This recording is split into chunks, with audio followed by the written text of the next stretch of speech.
these shots look pretty good, huh? You're probably thinking he's using a slider or a gimbal. Guess again. What if I told you I was just using what came with the camera or some other things you may just have laying around the house? It's true. Getting nice, smooth footage doesn't have to cost you an arm and a leg. And today, I'll prove it to you. I've got 3 tricks to getting that beautiful, buttery, smooth footage without breaking the bank. So, let's get into it. Now, super smooth shots are a hallmark trait of cinematic footage. It's kind of got a supernatural quality to it, draws you in. It screams quality. It screams professional. And for a lot of us, it's the reason that we got into image creation in the first place. We want that. I know I do. And of course, this depends on the project. If you're shooting a Jason Bourne film, smooth footage is the last thing you want. Jesus Christ, that's Jason Bourne. But getting that ultra smooth footage is tougher than most people realize. Every videographer goes through this. You want to get into shooting, you buy a camera. You start shooting, and then you realize it doesn't look like it does in the movies. Everything's shaking around. You thought just getting the camera was it. Oh no, my friend.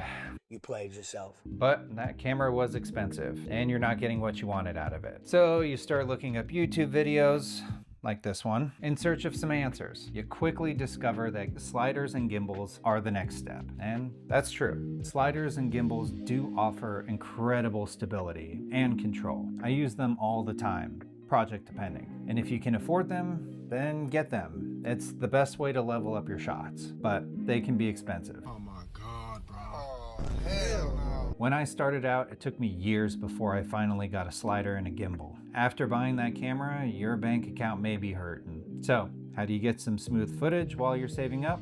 Easy. All you need is a camera strap, a bag if it came with one, and a plate. But first, let's start with the camera settings. Your camera settings can make a big difference in the smoothness of your shot. Most cameras these days come with some form of IBIS. IBIS stands for Internal Body Image Stabilization.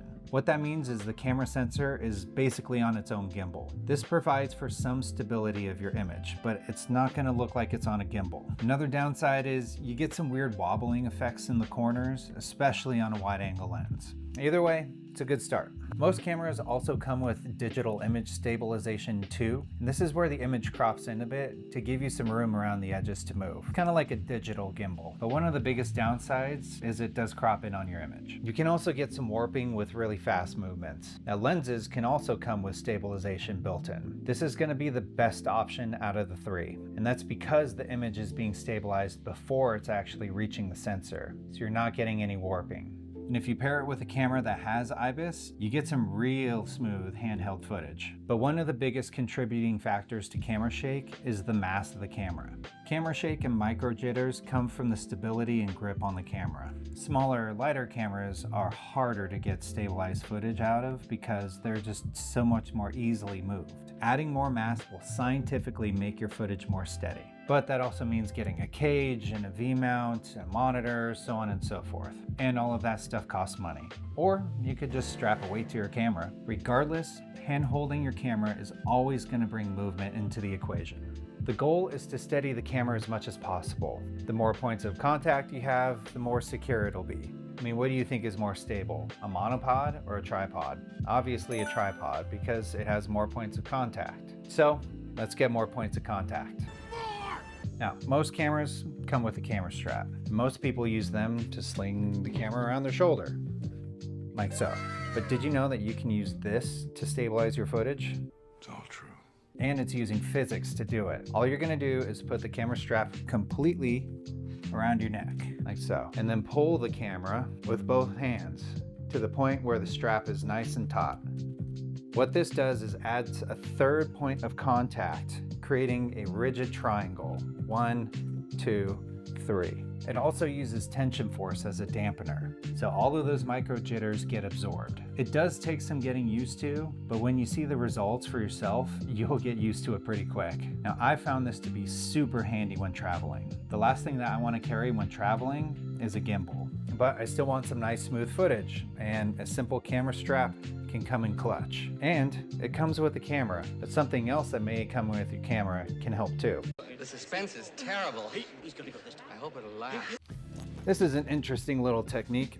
It's similar to using the camera strap, except you're using the camera bag as a cradle. It really only works with the shoulder strap, boxy type camera bags. You just throw it over your shoulder and then put your camera on top of it. Obviously, keep your hands on your camera. Now you've got a little baby gimbal. Pretty handy. Now this trick may cost you money. It depends. I've been in this business for decades. I've gathered all sorts of gear from all sorts of places. I just happen to have a few bags like this laying around that'll work. You may have one, or you may have a different style bag. A lot of beginner camera packages come with a bag, but if you don't have a camera bag, you should definitely get one. You gotta keep that gear protected. And if you already have a bag and it doesn't work like this, you don't need to buy a new one just to do this. There's a company out there called SAC, and they make bags specifically designed to do this. So check them out. I've never used one, but they look pretty neat. But all of this is to get that gimbal style look. What if you want that slider look? Now this is the most fun trick that I've got for you, but it takes some practice. Basically, all you need is a plate, one that's flat on the bottom and rounded on the edges. You want it to be as smooth as possible. And then you just